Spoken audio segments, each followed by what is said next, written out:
በገዳ ስርዓት ውስጥ ስንገባ ምን ይዞ ነገር አለ እዚህ ይሄኛው ሴራው ነው ሴራ የሚደነገግበት ነው ይሄኛው አላንጌ ነው የሚባለው አላንጋ ይሉታል እንግዲህ ከፍርድ ቤት አካባቢ ስታ አባ አላንጋ የሚባለው ከዚህ የወጣ ስሙ ነውና ይሄኛው አላንጋ ይባላል ይሄ በሰው አምሳሌት ነው እንደዚህ ስታይሆን በሰው አምሳሌት ነውና እጅ እንደዚህ እግርም አለና ይሄንን ሰው በሰው አምሳሌት ነው እና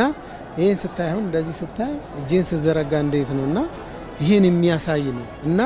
የገዳ ስርዓት ደግሞ የሚደነገግበት በዚህ ነው የተለያዩ ሴራዎች አሉና የሚወጡ በገዳ ስርዓት ሴራዎች አሉ በተለይ ሰው በአንድነት በፍቅር ሰውን በፍቅር እንዴት ነው ምን ይዞና የሚለው በዚህ ነው የሚደነገገው እና ይሄ ቦኩም አለ ይሄ ቦኩ ማለት ከሰው ልጅ ጋር የተያያዘ ማለት እኮ ነው ይሄኛው ስታይ አሁን ጾታ አለው ከስራውን ስታየው ይሄኛው የሴትን ጾታ የሚያመለክት ነው ይሄኛው ከላይ ያለው ደግሞ የወንድን የሚያመለክት ነው እዚህ ጋር ስታየው ማለት ነው የወንድ የፍሬ ማለት ነው ይሄኛው ደግሞ የሴት የዘር ማለት ነው እና ይሄንን ስታይ ምንድነው ፈጣሪ ምንድነው ሰውን በእግዚአብሔር ሰውን በራሱ አምሳሌ እንደፈጠረው ይሄኛው እንደዛ የሚያሳይ ነገር ነው የጾታን የሚያሳይ ነው እና ቦኩ ማለት ይሄ ነው ክብር አለውና ቦኩ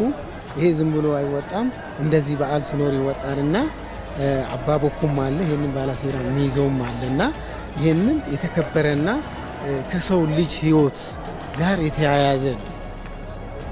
እና ልብሳችንም ደግሞ ይሄ ነው ይሄ እንግዲህ አባ ገዳ አላባ ያለው ጋቢ ነውና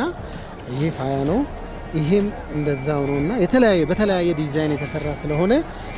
በዚህ ነው እንግዲህ ይሄኛው ደግሞ የሚያሳየው ዓለም ማለት ነው 300 ዲግሪ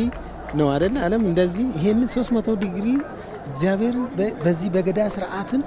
እንዴት አድርጎ 8 አመት በትክክል ምንም ሳያዛባ አባ ገዳ የሚያስተዳድርበት ማለት ነው ስርዓቱን ይዞ ስርዓቱን ተከትሎ ማለት ነው በዚህ መካከል እንግዲህ ይሄንን ስርዓት ጠብቆ ከጥንት ጀምሮ ጠብቆ ይዞ ለዚህ ለዛሬ አድርሷል ማለት ነው